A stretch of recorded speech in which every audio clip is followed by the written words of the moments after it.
Segment 4. Économie interne, le vrai pouvoir entrepreneurial.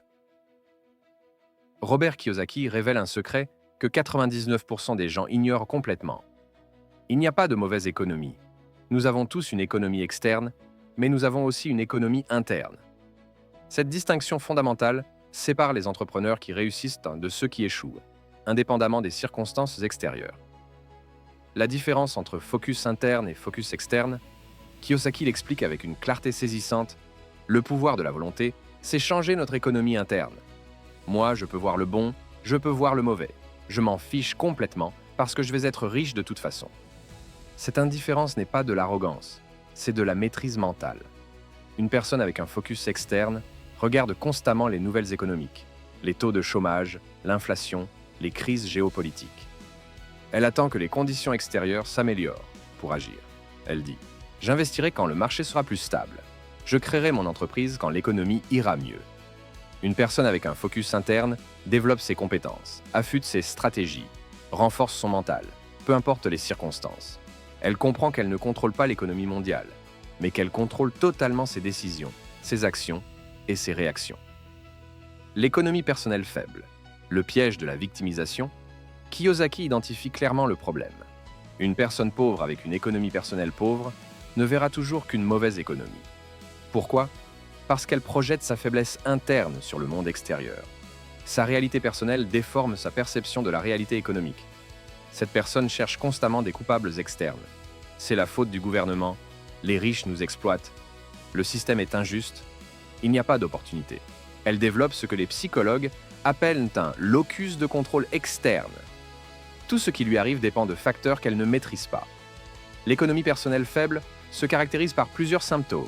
Dépendance financière totale, peur paralysante du risque, recherche constante de sécurité extérieure, tendance à blâmer les autres, absence de vision long terme, impuissance apprise face aux défis. L'économie personnelle forte, la résilience entrepreneuriale. À l'opposé, l'entrepreneur avec une économie interne forte réagit différemment aux mêmes circonstances. Kiyosaki l'illustre parfaitement.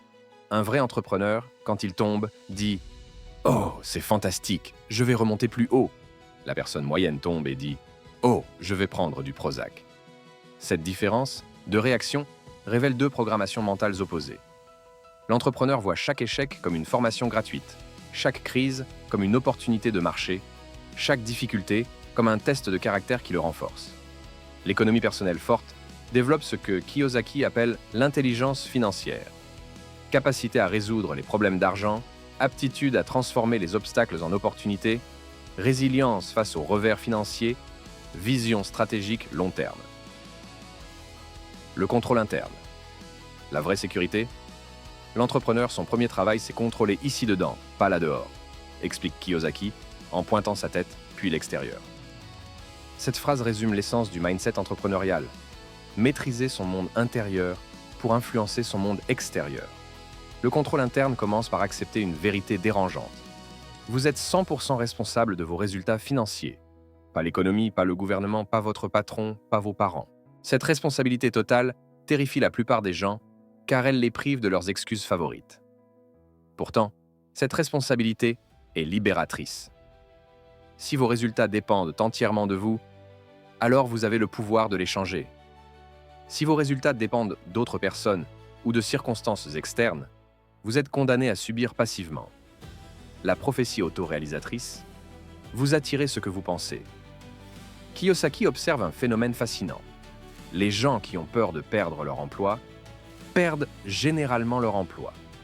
Ce n'est pas de la magie, c'est de la psychologie comportementale pure. Vos croyances internes influencent inconsciemment vos actions extérieures. La personne obsédée par la peur de perdre son emploi développe des comportements contre-productifs.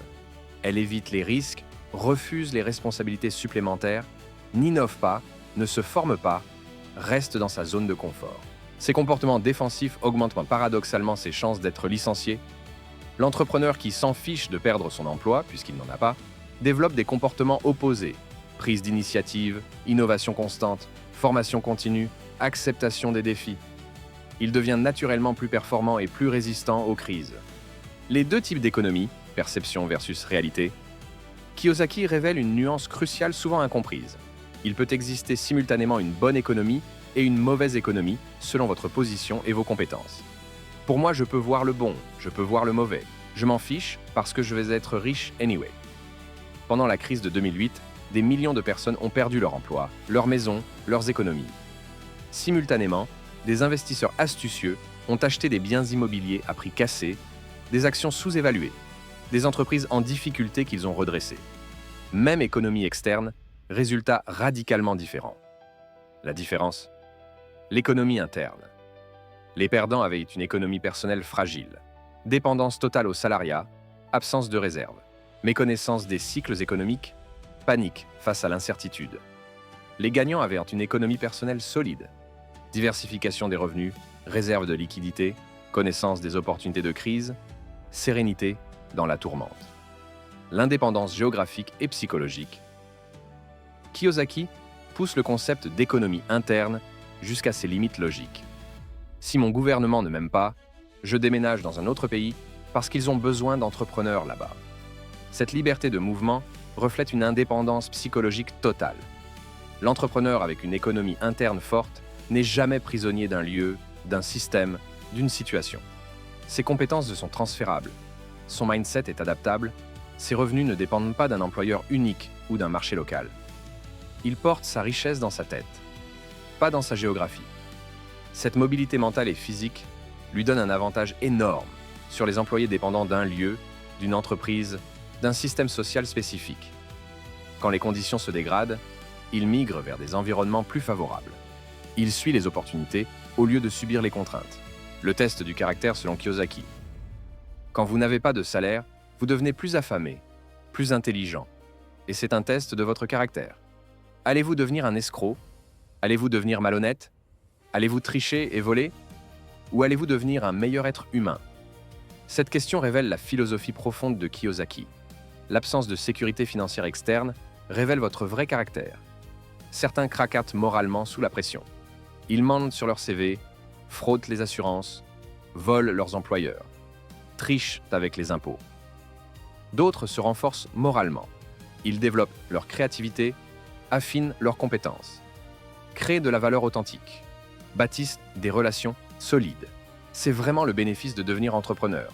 Vous découvrez vraiment qui vous êtes quand vous n'avez rien. Cette nudité financière force une introspection brutale mais nécessaire. Elle sépare définitivement ceux qui ont une économie interne forte de ceux qui dépendent des béquilles extérieures. L'attitude face à l'échec.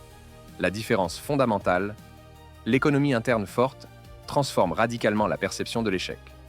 Au lieu de voir l'échec comme un verdict définitif, l'entrepreneur le considère comme une information précieuse, un feedback du marché, une étape nécessaire vers le succès. Kiyosaki raconte sa sortie de Xerox avec une fierté évidente. Quand son collègue John lui prédit « Tu vas échouer et revenir », il répond avec détermination « Toi, tu as échoué et tu es revenu. Moi, je vais échouer et je ne reviendrai jamais. » Cette différence d'attitude détermine tout le parcours qui suit. L'entrepreneur brûle ses vaisseaux mentalement. Il s'interdit psychologiquement le retour en arrière vers la sécurité du salariat. Cette décision radicale libère une énergie créatrice énorme, car il n'a plus qu'une seule option, réussir par ses propres moyens. La construction de la résilience mentale. L'économie interne forte ne se développe pas spontanément. Elle se construit méthodiquement à travers des expériences, des défis, des apprentissages constants. Chaque problème résolu renforce la confiance en soi. Chaque crise surmontée augmente la résilience. Chaque réussite nourrit l'optimisme. Cette construction passe par plusieurs étapes. Acceptation totale de la responsabilité personnelle, développement de l'autodiscipline financière, formation continue en intelligence financière, exposition progressive aux risques contrôlés, cultivation de la patience stratégique long terme. L'entrepreneur développe progressivement une confiance inébranlable en sa capacité à générer de l'argent dans n'importe quelle circonstance. Cette certitude intérieure lui donne une sérénité que ne connaîtront jamais ceux qui dépendent de la sécurité externe. L'économie interne face aux cycles économiques. Il y aura toujours deux côtés, vous savez, au minimum deux. Si vous pensez que l'économie est mauvaise, c'est parce que votre économie est mauvaise. Kiyosaki révèle ici la clé de la prospérité dans tous les cycles économiques. Les cycles économiques sont inévitables, expansion, récession, reprise, croissance. Ceux qui ont une économie interne faible subissent ces cycles passivement. Ils prospèrent dans les bonnes périodes, souffrent dans les mauvaises, sans jamais comprendre les mécanismes sous-jacents. Ceux qui ont une économie interne forte utilisent chaque phase du cycle à leur avantage. En expansion, ils accumulent des actifs et développent leurs compétences. En récession, ils acquièrent des opportunités à prix réduit et éliminent la concurrence faible. Ils surfent sur les cycles au lieu de les subir. La véritable liberté entrepreneuriale, l'aboutissement de l'économie interne forte, c'est la liberté totale. Liberté financière, liberté géographique, liberté temporelle, liberté psychologique. Cette liberté ne dépend d'aucun système externe, d'aucune autorisation, d'aucune validation extérieure. Cette liberté s'accompagne d'une responsabilité proportionnelle. L'entrepreneur libre est seul responsable de ses succès comme de ses échecs. Il ne peut blâmer personne, s'apitoyer sur son sort ou attendre qu'on le sauve. Cette solitude peut effrayer, mais elle forge des caractères exceptionnels. Comme le conclut Kiyosaki, peu importe ce qui arrive à l'entrepreneur avec une économie interne forte, il devient plus fort, meilleur, plus intelligent et plus heureux. C'est la définition même de l'antifragilité. Non seulement résister au choc, mais en ressortir renforcé. L'économie interne n'est pas innée. Elle se cultive, se renforce, se perfectionne chaque jour. C'est le véritable capital de l'entrepreneur moderne. Un capital mental indestructible qui génère de la richesse indépendamment des circonstances extérieures.